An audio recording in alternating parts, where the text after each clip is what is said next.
Good morning, everyone, and welcome to WZ's Coffee Chat. Really glad that these happen on Friday. If this thing was happening on Monday, I would be whispering to you. I'm definitely ready for a weekend, rest up, and then get back in the fight, get back on an airplane this coming Monday. I wanted to talk just briefly this morning a little bit about patience. It's actually something that has come up often in several sessions in a row for me. In the last several weeks, been doing a lot of kind of customized training for teams around the field, more advanced stuff. And one of the things that we do is kind of a strength and weakness assessment in those sessions so that we can work on things that these teams out there want to work on. And it's usually a couple of different things. It's the ability to show empathy in a challenging conversation, or how do I handle it, when things go sideways? And I always bring up patience. And you can almost smell the hypocrisy right now, with me talking about patience. I am very envious. I've met people who were apparently gifted with this ability from the good Lord at birth. That feels a little unfair. But hey, this is America. This is the land where we get to talk about stuff that we have absolutely no clue about. So figured we would take a shot at this and visit about it from a sense of a professional interviewer. I think that one of the biggest problems is, this pandemic has tightened the rope a little bit on patience. It's kind of highlighted our patience as parents. It's highlighted our patience as spouses. I think my wife just probably spit coffee on her laptop hearing that. It's highlighted our patience with our coworkers, and it's definitely highlighted our patience at the airport. I know some of you got a giggle out of that LinkedIn post I shot out a little recently, but it's preaching to the choir. It's very difficult to sit in there and watch things go south in these airports over and over and over again. If we can't have patience in our personal life, it's kind of hard to have patience in our professional life, isn't it?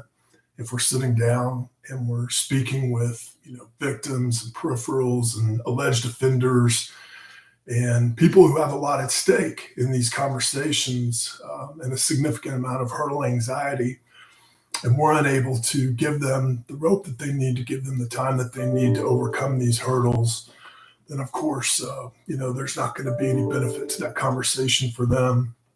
I think that one of the issues that we have is a lot of folks in our industry, several that I've worked with, their organizations kind of require them to have a little bit of evidence before walking in. And I think that tightens the rope a little bit on people's patience, as well as to whether or not they're willing to sit in there and let somebody continue to maliciously deceive them without wanting to just kind of lay their cards on the table or say, here's where we're at.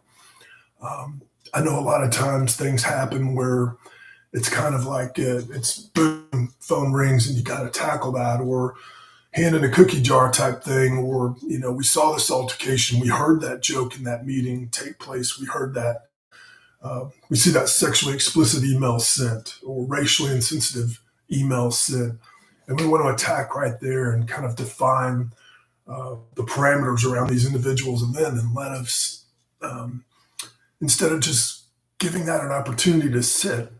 And a lot of times, just if you have to have a conversation immediately with somebody and tabling that and saying, yeah, some things do kind of cause this to come to a surface, but really what we need to do is focus on the longevity of this conversation, this investigative effort, so that we can get a clear picture and not just, scratch the surface of why we're in here today. And again, I think a lot of times it's just, people rely a little bit too much on how long they've been doing this and how many certificates they have on the wall and how many initials they have after their name, versus truly having a game plan and being focused on that plan A, that plan B, and packing a parachute just in case, both of those plans don't go well. It's obvious that, when people come into that room, they're not ready. They're not ready to be honest. Whether it's a victim attempting to be honest, they have fear too. There's a lot of innocent people who tell not very factual things during the conversation. So this is just a constant battle. I think us walking in prepared to show empathy, prepared to allow people to move through rejection, move through evaluation, move a little bit closer to submission before asking assessment questions or truth seeking questions would probably benefit this process tremendously. This pandemic isn't over. This economy isn't, fantastic, and the media continues to do their play of as much division as possible. None of that helps when it comes to patients. I think what we need to focus on as a team is these are business conversations, okay? These aren't case files to get rid of off the desk. These are human beings who need a little bit of professional courtesy, even though they might not have made the best decision. Walking in, showing a little bit of patience to people, probably at home as well, is the best thing to do. Wish you guys have a great weekend out there. And by the way, thank you to all the folks. I got a lot of notes this week from people attending a conference in Cleveland. I missed you too, man. I always enjoy those things. And sorry I couldn't be there. Needed to ground myself for a week and get healthy. But I will see you. I will be back in the field starting Monday, pretty much through the end of the year. So I know we'll cross paths. But thank you, everyone. Have a wonderful weekend, and we'll see you next Friday.